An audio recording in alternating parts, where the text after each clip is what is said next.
Hey everyone, welcome back to the shop. Today we've got this 2014 Toyota Rav4 here, and we got a little thumpa-thumpa when we're hitting the brakes. And I think I know why.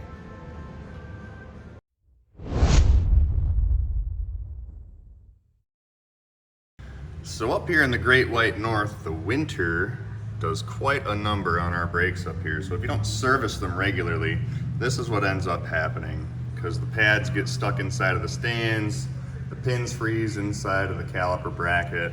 It's just not a good thing. Pretty straightforward process. Got 14mm bolts that hold the caliper on. And we've got 17mm bolts that hold the bracket on. So let's start by getting the caliper itself out of the way.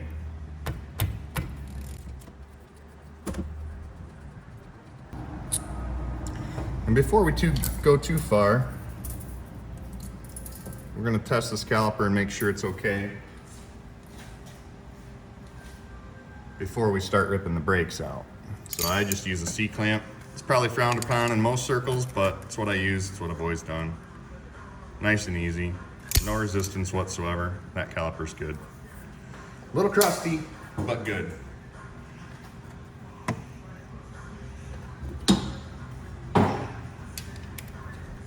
Then we got our bracket bolts, one on top, one on bottom.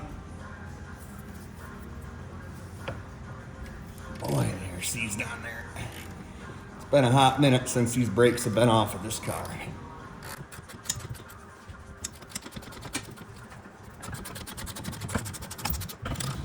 You can see the life on our brake pads is actually pretty good, but because they kind of get stuck in place, they delaminate the rotor.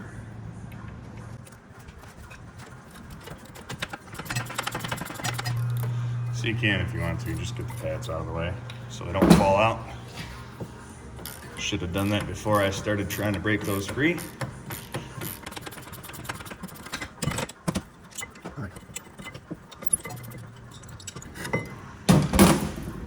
Yeah, you can see what the winters do to these stands up here. There's just lots of rust and lots of grime. We're gonna take these old clips out. We're gonna grind all this rust and junk out of here and make that a nice smooth surface again.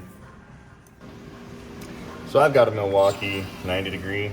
I mean, you can use whatever you want, air tools, electric tools, simple hand file if you have to, but we just wanna get all this rust and all this junk out of here. The only thing you wanna keep in mind is when you do grind, you can take off, but you can't put back on. So be gentle when you're doing this.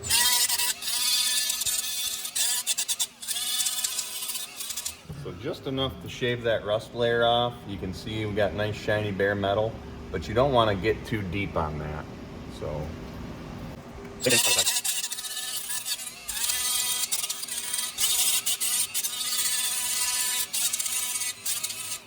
like I said, just a nice layer to get the rust off.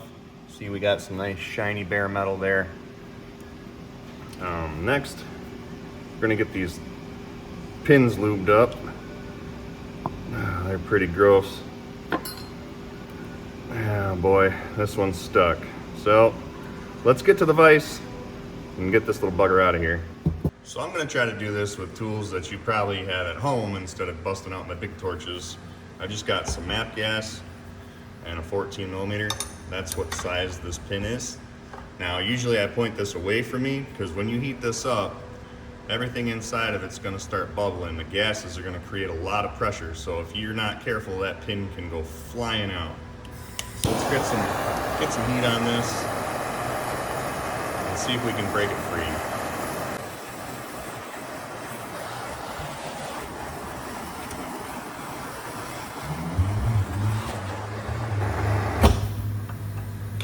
Well, make sure it's tight in the vise before you go carrying on too far.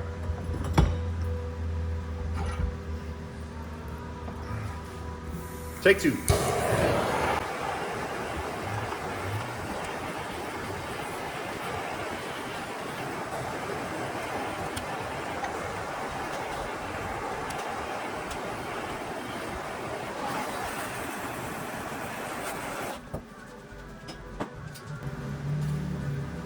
try just a little bit more leverage here. And if you go too bonkers, you're just going to break the pin. You're going to end up buying a new caliper. So you really want to be ginger. You can see it just started to break free. Now when it does, you can work it back and forth, but be careful because when it gets to a certain point to coming out, the gas is going to escape from that chamber, and if there's residual grease or anything in there, it's going to hiss and it could get you in the face. So be wearing eye equipment when you're doing something like this. Just work it back and forth. It's going to free up eventually. You can see it's starting to push itself out because of the pressure.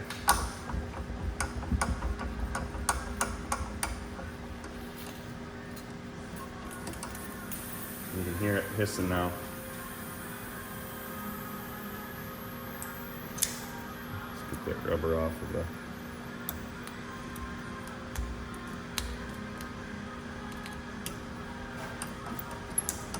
All right, then we're free.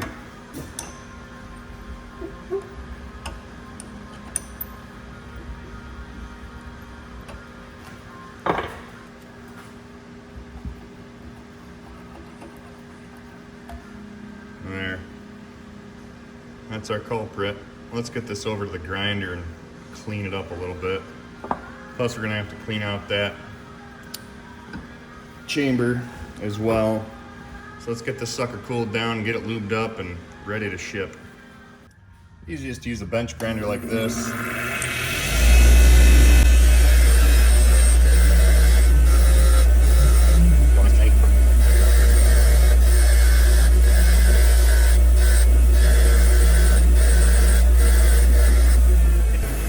Get all that grime off, get all the rust off. Let's get ready to put these back in. Really with the bracket, you can take a little brake clean and blast it inside of there, that one that is sticking real bad. Get all that gunk out. And I like to use this Permatex ceramic brake parts. Good for the north. It doesn't gum up in the wintertime like some do. So you just put that pretty liberally on these pins and put them back in and make sure you got good movement. Nice easy movement.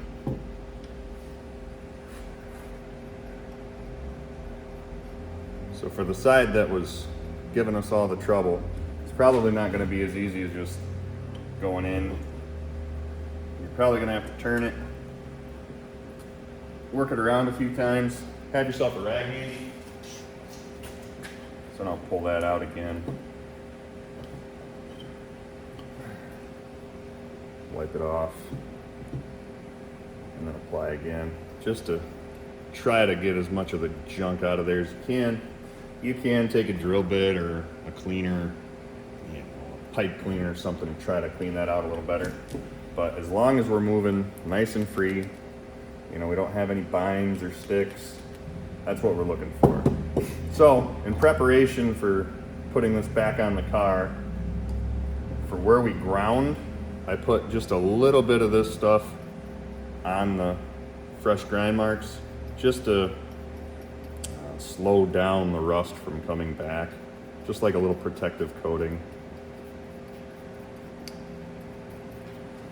Then when you get your brake pads, they're probably going to send you 2 sets of clips because there's 2 different sizes to these pads. Now the only thing different is that the wings on the pads, these clips, are just a little narrower or wider. And for this application on the Limited, we're using the wider wings. So when you go to put them on, it sits like this, but you're actually going to push that wing down in the valley of the bracket, down in that valley. So you get it set and then wedge that wing down in there. And that's how it doesn't fall back off. So you got your bracket, set it where it needs to be, push down on the wing, set it in the valley. Simple. And again, with the lube, I know, it's pretty bad in the north. If you don't keep things lubricated up here, they just seize up and we're doing brakes again in like 6 months, so.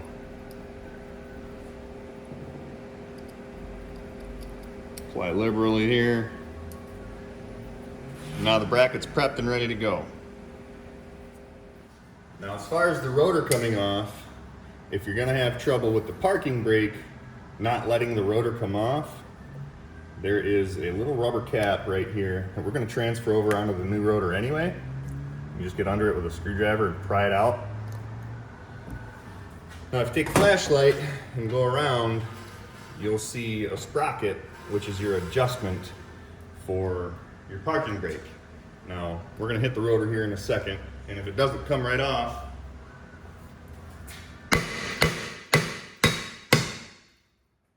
like this, I'm gonna have to adjust the parking brake off to let that come out.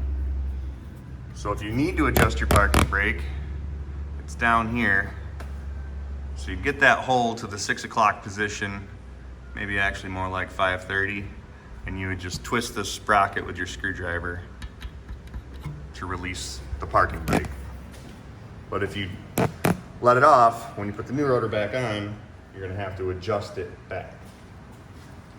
All right, so it's just me, but I like taking something like a little bit of red grease and spraying my hub area so that next time I go to do this job, that rotor might slide off just a little easier. You don't gotta smash it with a hammer. You can take that grommet, screwdriver. Oh, too far. You'll have that on these big jobs, right?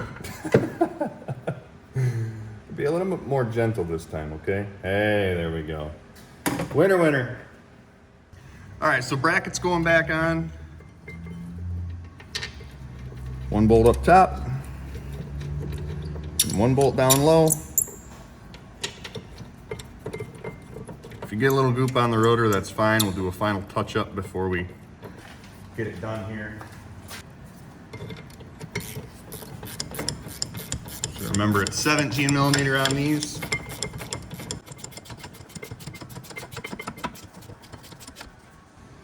Go ahead and get those good and tight. People ask for torque specs all the time, or criticize me for torque specs. Most backyard mechanics don't have torque wrenches. So if you don't have a torque wrench, you're gonna have to get a feel for what you're doing.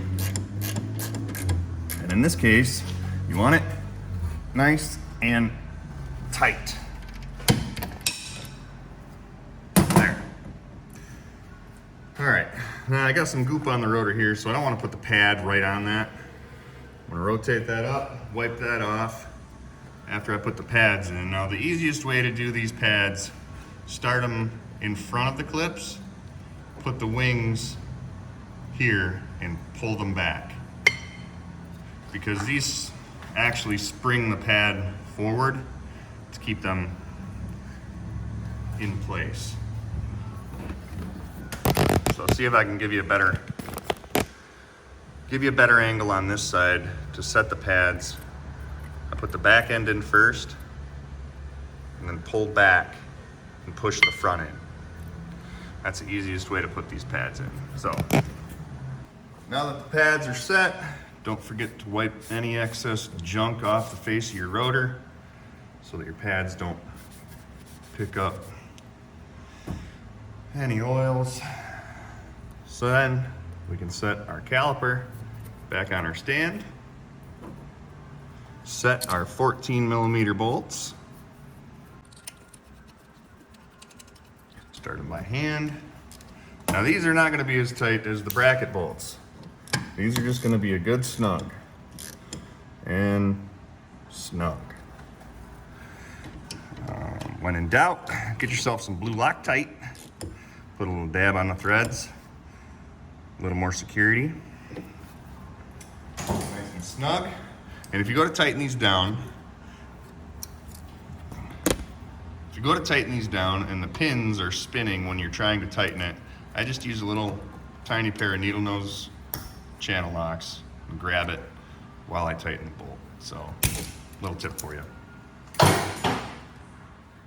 So all we got left to do is throw the wheel back on this thing and take it home. But before you just hop in the car and take off, please do me a favor and pump your brakes before you put it in reverse or drive or wherever you're going, or else you're gonna end up going through your garage door and blaming it on me. So please, pump your brakes. Give a like, comment, and subscribe. We'll see you next time.